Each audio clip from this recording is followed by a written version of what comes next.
Chapter 25. And Dirty Words. I will not put down here the actual words that Billy and Steve said.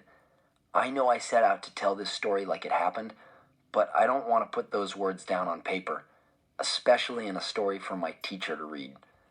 So I will make up some words to use instead of the real ones. "I can't believe this," Billy said. "What a Gribbets McPlank thing to do." "Exactly," Steve said. "It's Rorvish." "Only a Macnish-top would pull a furzy trick like this," Billy said. "Wait a minute," I said, "and don't say that about my grandpa." "I'll say what I like," Billy said. He was really mad. "He's a Macnish-top. How can you deny it?" "He is not a Macnish-top," I said in a loud voice. "My grandpa is a great guy." "And he pulls furzy tricks," Steve said. Steve had me there. It was pretty furzy, all right. "Maybe," I said. "But I sure have given him a couple of reasons for it. I started this war, don't forget." Well, the guys went on and on for a while, saying some more Rorvish things about Grandpa. And I defended him. It took some time for all of us to simmer down. Then Steve got that funny look on his face and shut up while Billy ran down at the mouth. "It may be terrific," Steve said then. "What's so terrific about it?" Billy asked. "He has risen to the bait, don't you see?" said Steve. "I mean, he's in the game now.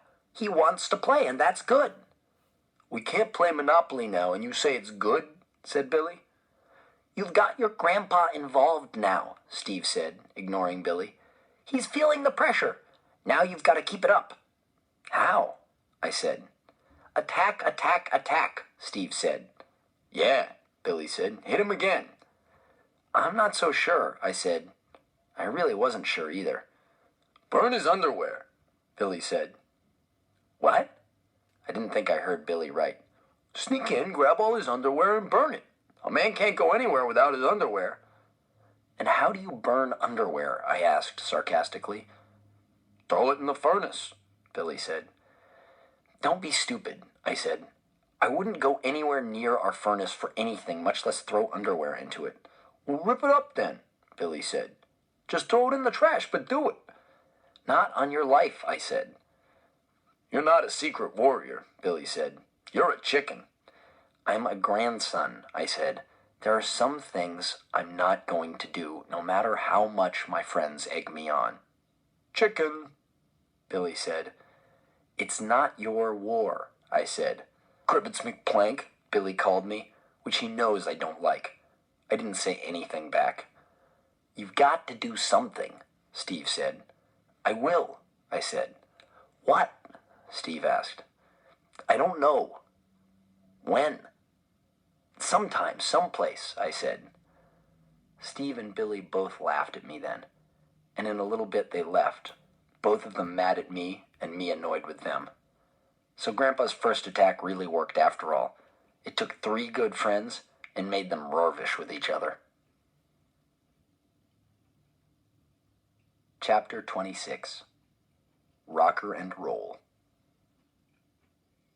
You can bet your life I went looking for Grandpa right after the boys left, but he was too clever for me. He hung around in the kitchen where Mom was preparing dinner. Then he played a few hands of casino with Jenny. By that time, Dad was home from the office. I didn't get to speak to him alone and in private until after school the next day, and he was up in my room when I got home. He had his big toolbox up there, and he was sitting on my bed carving a little piece of wood with his knife. "Hello, Pete," he said in a friendly way. "How was school today?" I put my knapsack down. "A lot you care," I said. I care," Grandpa said. "How did you know we were going to play Monopoly?" I asked him. He grinned. "A military secret." "I suppose you think it was funny?" Grandpa chuckled. "Oh, wasn't it? Here you guys get together to play a game, and surprise!" Grandpa took the little piece of wood and knelt down next to my rocking chair. Then he tried to fit it into the hole in the back of the chair where the arm kept coming loose. "Just a touch too big," he said. "You're fixing my rocker?" I said. Trying to, Grandpa said. He had a piece of sandpaper and was rubbing that little piece of wood like crazy. Are you going to glue it in again? I asked. Nope, said Grandpa.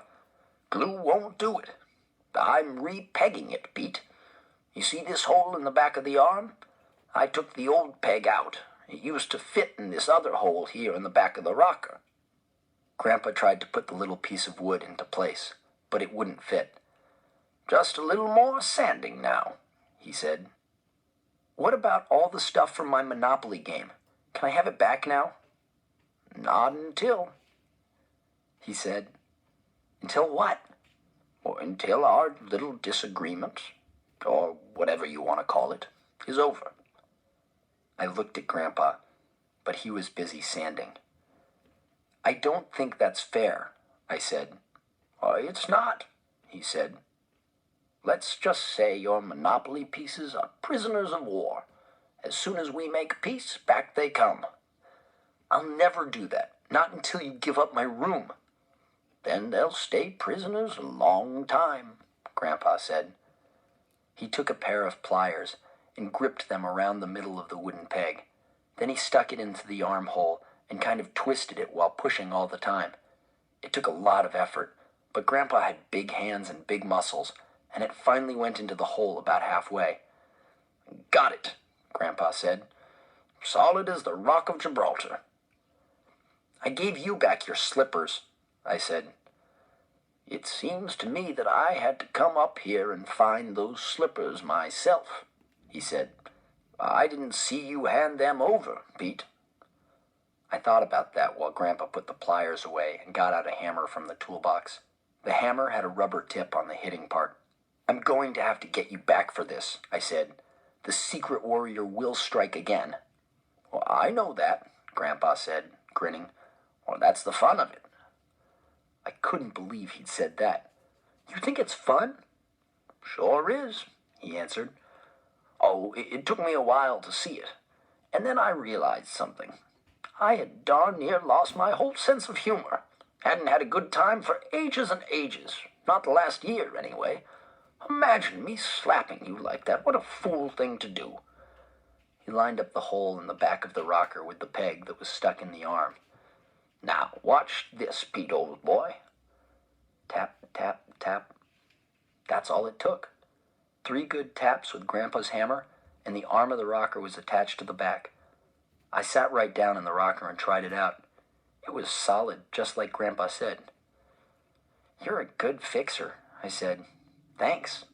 I kissed his forehead. Yeah, I'm the best, Grandpa said. You know, Pete, I used to build whole houses from the bottom up. Still would, if it wasn't for this bum leg. But I'm starting to feel good again. Got my old pizzazz back, I think. There's lots of things in this house that need fixing, and I'm the man for the job, kiddo. He gave me a hug then, and it felt good. But when he let me go, I looked at him and said, I'm going to get you for that Monopoly trick, you know. Sure you will, he said. Then he laughed. I can hardly wait.